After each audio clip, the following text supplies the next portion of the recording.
কিছু বলবেন না। গুড মর্নিং বন্ধুরা, তো তোমরা কেমন আছো? আশা করি তোমরা ভালো আছো। তো ছেলেটা যেহেতু শরীরটা খারাপ, জ্বর, তো সেরকম কিছু খেতে চাইছে না। আর আমিও আজকের ডিউটিটা বিকালের দিকে করেছি, তো ভাবলাম একটু চাউমিন করে দিই। তো দেখো সবজিগুলো কেটে তারপরে চাউমিনটা সেদ্ধ করেছি।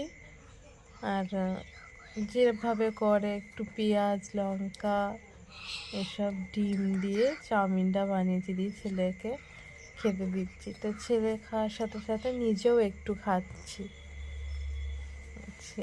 নিজেও হাতে করে খাচ্ছে আর ছেলেকে বলছি খেতে, ওই যে খাচ্ছে। এবার ওকে আমি খাইয়েই দিই বেশিরভাগ।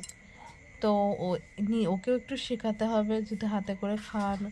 তো খেতে খেতে দেখো ফেলে পড়ে যাচ্ছে, বাচ্চা মানুষ তো ওকে শেখাতে হয় যে ভালো করে খা। তো ওকে চেষ্টা করি নিজের হাতে যেটুকু খেতে পারে, তারপর যখন না পারে তখন আমি হাতে করে খাইয়ে দিই। তো আমারও মনটা অতটা ভালো নেই, ছেলেটা যেহেতু জ্বর, রাত থেকে কিছু খাচ্ছে না, ভাতও খেতে চাইছে না, তাই ভাবলাম আমি একটু চাউমিন করে দিই, আর একটু ভালো লাগবে। তাই শসা গাজর সব কেটে দিয়েছি আর চাউমিন করে দিয়েছি।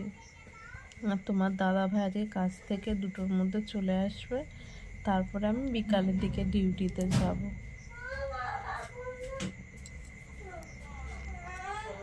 তো তোমরা সবাই এই ওয়েদারে কেমন আছো বন্ধুরা? তো এখন দেখতেই পাচ্ছ বৃষ্টি হচ্ছে খুব।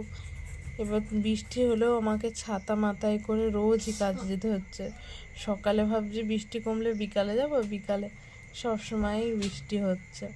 তো বেশিরভাগ আমাদের সকালে ডিউটি থাকে, এবং ব্যতিক্রম যদি বৃষ্টি হয় তো যেতেই হয়।